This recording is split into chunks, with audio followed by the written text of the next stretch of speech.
17वें अध्याय में 3 प्रकार की श्रद्धा का वर्णन है। श्रद्धा पर्याप्तम तपस्तत्त्रिविधम नरै अफलाकांक्षिभिर्युक्तै सात्विकम परिचर्यते। फल की इच्छा के बिना जो कार्य शरीर के द्वारा, वाणी के द्वारा, मन के द्वारा किया जाता है वह सात्विक कहलाता है। हम जो भी कार्य करते हैं वो या तो शरीर के द्वारा होते हैं, या मन के द्वारा होते हैं, या वाणी के द्वारा होते हैं। ये तीनों प्रकार के जो कार्य हैं हमारे, इनमें अगर हमारे मन के अंदर ये विचार आया कि मैं ये जो कर्म कर रहा हूं इसके बदले मेरे को क्या मिलेगा, वो रजोगुणी हो जाता है। और वही कार्य जब हम इससे मेरे को क्या मिलेगा ये भावना रख करके ये परमात्मा मेरे है और मैं उनके लिए कर रहा हूं ऐसा मान करके कर्म करता, वही कर्म सत्वगुणी हो जाता। और वही काम शरीर के द्वारा जो काम किए जाते और दूसरों को परेशानी हो, वाणी ऐसी बोली जाए जिससे दूसरों को कष्ट हो, मन से दूसरों का बुरा सोचा जाए, ये तीनों प्रकार की सोच तमोगुणी कहलाती है। केवल हमारा अंतःकरण के हम किस भाव से कर्म कर रहे हैं उस पर निर्भर करता है कि हमारी श्रद्धा परमात्मा के प्रति या जिसके लिए हम कार्य कर रहे हैं उसके प्रति हमारा भाव कैसा है। हमारा भाव सत्वगुणी अगर है तो उसका हमारे मन के ऊपर अलग प्रभाव पड़ता है, रजोगुणी और तमोगुणी है तो उसका प्रभाव अलग पड़ता है।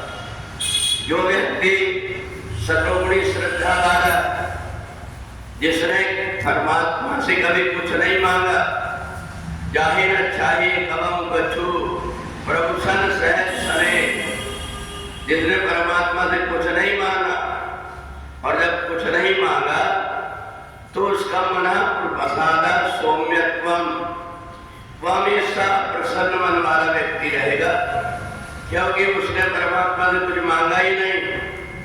अगर व्यक्ति मांगता है तो उसके मांगे के अनुसार उसको नहीं मिलता तो उसका मन खिन्न हो जाता।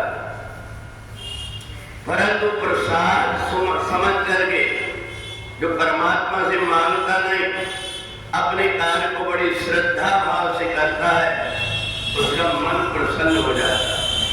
दूसरा, उसकी जो इंद्रियां हैं, इन इंद्रियों की आदत ऐसी पड़ जाती है कि वो कार्य जब करती है उसमें अपना भला नहीं देखती कि इसमें मेरे को मिलेगा क्या।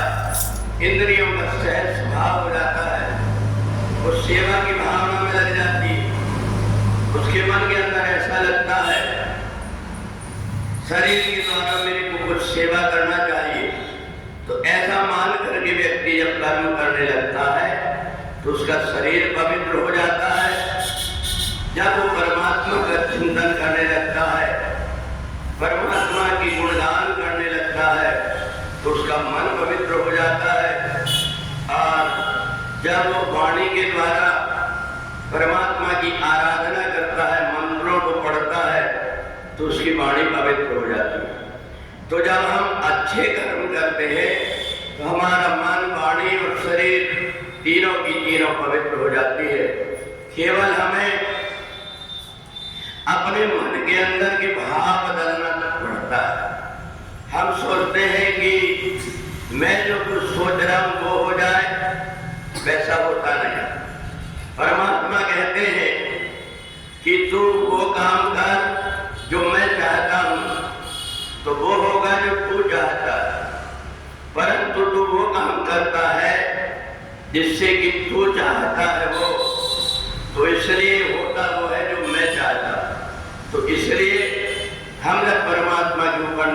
रह करके सतोगुणी भाव से कोई काम करते हैं तो परमात्मा को हमारी चिंता बनी रहती है। और इसलिए जो व्यक्ति परमात्मा से सतोगुणी भाव से जुड़ता है उसके तीनों चीज पवित्र हो जाते हैं। बोले वृंदावन बिहारी लाल की जय।